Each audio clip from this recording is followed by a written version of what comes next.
Les négociations se corsent entre la Russie et les États-Unis sur le front de la guerre en Ukraine. Regardez le message posté par Donald Trump il y a quelques instants sur son réseau Truth Social.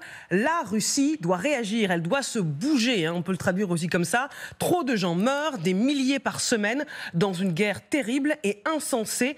Une guerre qui n'aurait jamais dû avoir lieu et qui n'aurait jamais eu lieu si j'avais été président. Toujours un petit taquet à son prédécesseur Joe Biden à chaque message. Steve Witkoff, l'envoyé spécial du président américain, est en Russie pour rencontrer Vladimir Poutine. On va partir à Moscou, retrouver en direct notre correspondant Charles Diveau. Bonjour Charles. On imagine que Steve Witkoff est venu pour prêcher la bonne parole de Donald Trump auprès du président russe.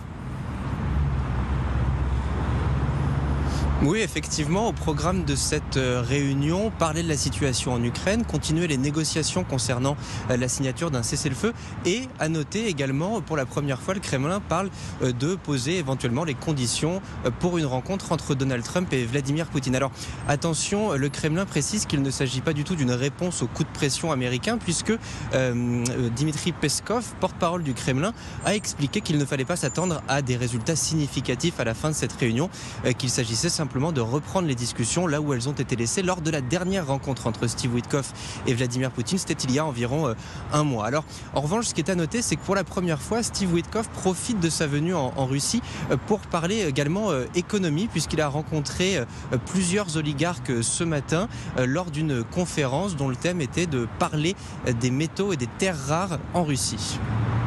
Merci beaucoup Charles Diveau, notre correspondant en Russie, en direct de Moscou. Puisque vous parliez du porte-parole du Kremlin, écoutons Dmitry Peskov qui justement abordait cette rencontre entre Steve Witkoff et Vladimir Poutine. Les relations bilatérales et la normalisation du travail des ambassades étrangères ont été discutées hier à Istanbul.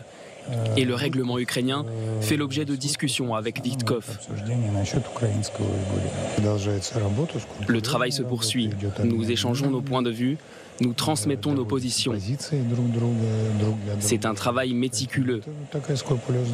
On ne s'attend pas à des percées. Le processus de normalisation des relations se poursuit. Nous cherchons la base pour établir la trajectoire du règlement ukrainien. Allons plus loin avec le général Dominique Delors qui nous a rejoint. Bonjour. Ancien chef du centre opérationnel interarmé, auteur de 2031, Les batailles de la présidente, aux éditions Le Sémaphore. Général, est-ce qu'il y a une chance pour que Donald Trump, via Steve Witkoff, obtienne un cessez-le-feu ? Alors d'abord, je pense qu'il faut maintenant lier toutes les actions qui se déroulent en ce moment. On avait une guerre en Ukraine. C'est le sujet a priori central des discussions entre les Russes et les Américains. Il y a le problème de la sécurité en Europe. Et maintenant, il y a la tempête des taxes douanières qui touche le monde entier. Et je pense que là, il y a une réévaluation des deux côtés de ce que représente l'autre. Je pense que Poutine doit réévaluer Trump sur sa capacité à gérer des problèmes aussi complexes simultanés. Et donc, il est plutôt un peu affaibli dans ce domaine-là. Ça ne veut pas dire qu'il soit moins dangereux. Et que le président Trump pourrait très bien changer de pied une fois de plus et donner un soutien très important à Zelensky si jamais il n'obtient rien dans cette discussion qui se prolonge avec les Russes. Alors, Witkoff, il est là pour, je veux dire, une fois de plus, sonder les Russes. Alors, qu'est-ce qui a changé depuis 2 mois ?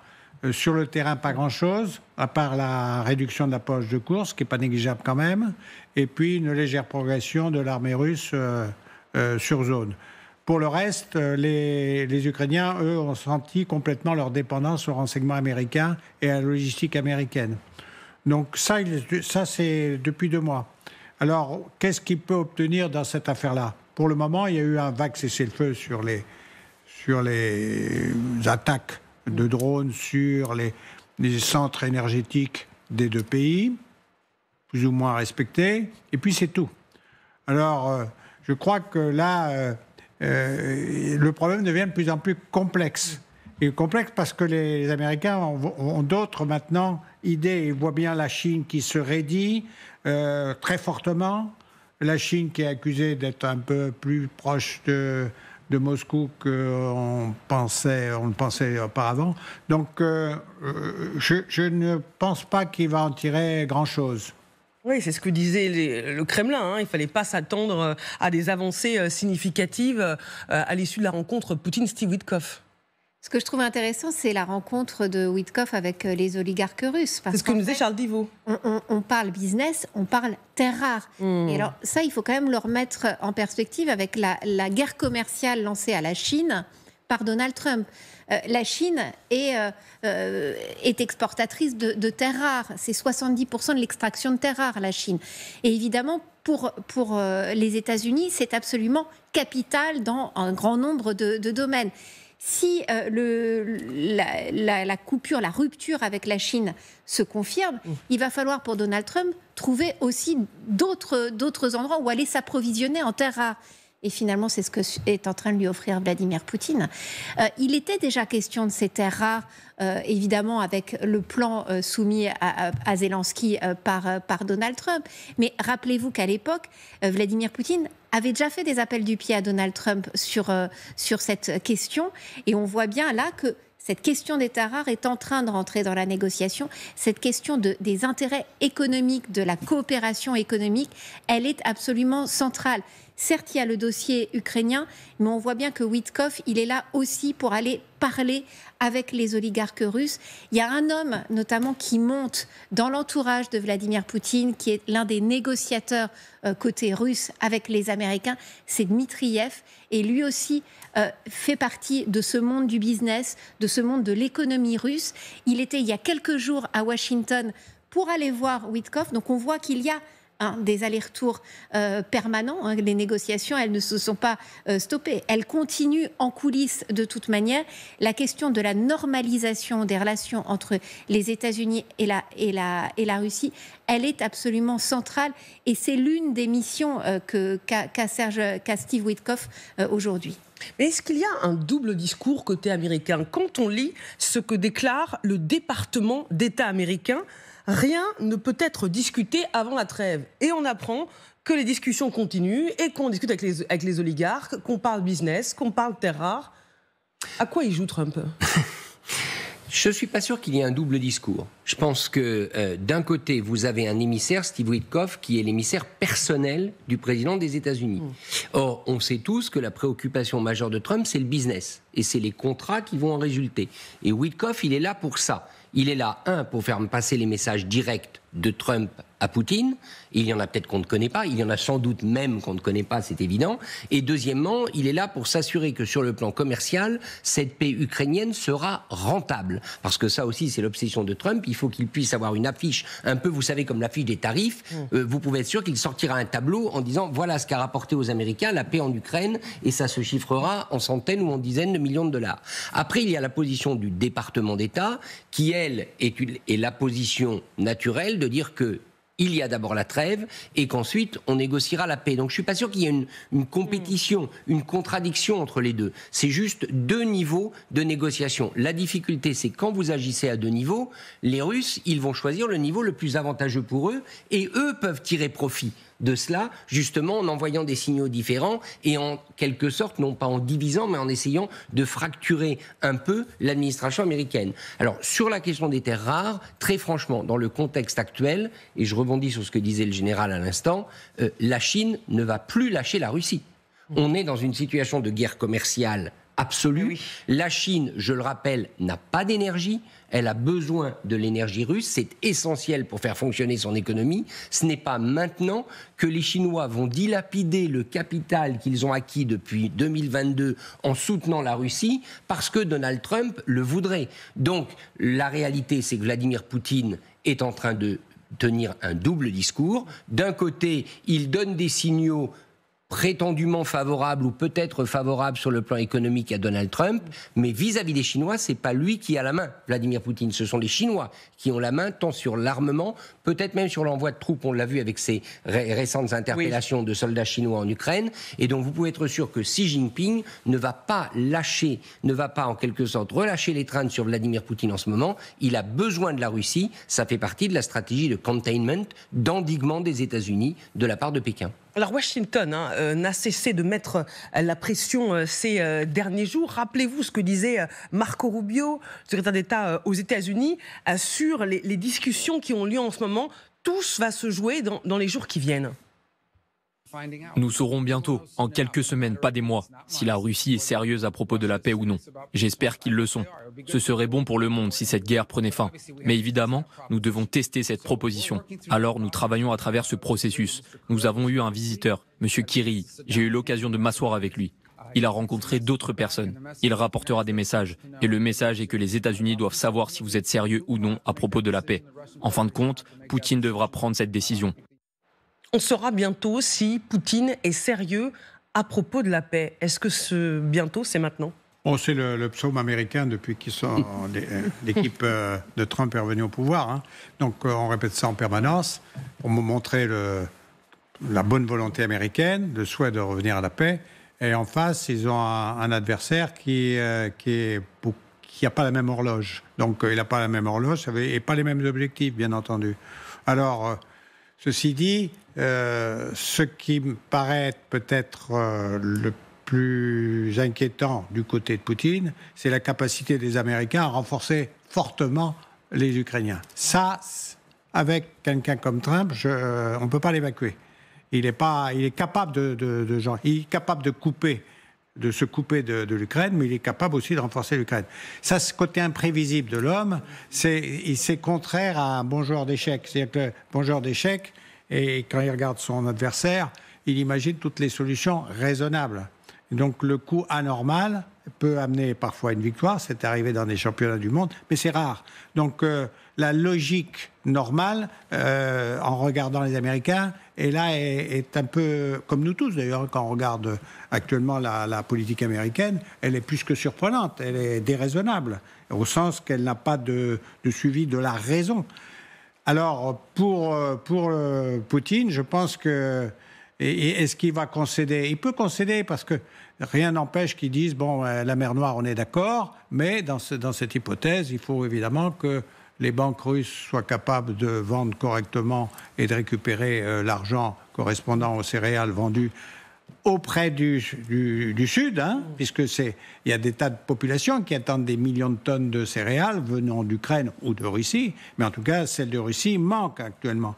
Donc là, le manque de céréales dans une partie de l'Afrique, dans une partie du Moyen-Orient, est imputable à cette guerre en Ukraine et aux sanctions prises par les Occidentaux. Donc là, je pense que s'il obtient ça, lui, il aura obtenu ce qu'il voulait. Alors après, il y a énormément de discussions qui doivent être tenues. Et notamment sur ces problèmes de délimitation, d'un éventuel cessez-le-feu, sans parler des conditions de début de pourparlers. Donc ils ont à travailler énormément. Alors, vous savez, les temps de paix, c'est toujours très très très long, hein, surtout quand les guerres se poursuivent. On a eu des pourparlers à Genève pendant 1 an, on en a eu pour la première guerre au Vietnam, pour la seconde guerre au Vietnam. À l'époque, Genève était les Balkans également. Pour les Balkans. Donc, ce sont des affaires très longues. Alors, est-ce qu'on est embarqué dans 1 an de négociations ? Peut-être. Si à la fin, on arrive à quelque chose qui soit acceptable par les deux parties, et en particulier pour les Ukrainiens, puisque nous soutenons les Ukrainiens, ça serait bien. Mais donc, il faut... Le psaume américain disant on va régler tout ça dans 8 jours, ça voudrait dire que tout le monde est au garde à vous devant le bureau du président Trump. C'est pas la logique. C'est pas le cas du président russe. Ça. Pour rebondir sur ce que vous disiez, Général, il y a quand même le risque que Donald Trump perde patience et puis prenne une décision qui peut tous nous surprendre. Rappelez-vous de ce qu'il disait il y a encore quelques jours concernant l'attitude de Vladimir Poutine. Je ne suis pas content de ce qui se passe avec les bombardements. Parce qu'ils bombardent comme des fous en ce moment. Ils bombardent. Je ne sais pas ce qui se passe là-bas. La situation n'est pas bonne. Nous rencontrons la Russie, nous rencontrons aussi l'Ukraine, et nous nous rapprochons d'un accord. Mais je suis mécontent de tous les bombardements qui ont eu lieu la semaine dernière. C'est horrible. Richard Verlier, est-ce qu'il peut se retourner contre Poutine ? Oui. Oui, il ne se retournera pas contre Poutine au sens où il trouvera toujours un moyen, Donald Trump, de laisser la porte ouverte à Vladimir Poutine. Il ne va pas répudier Vladimir Poutine, parce qu'alors là, il le jetterait littéralement dans les bras de la Chine. Donc il va se garder de faire ça.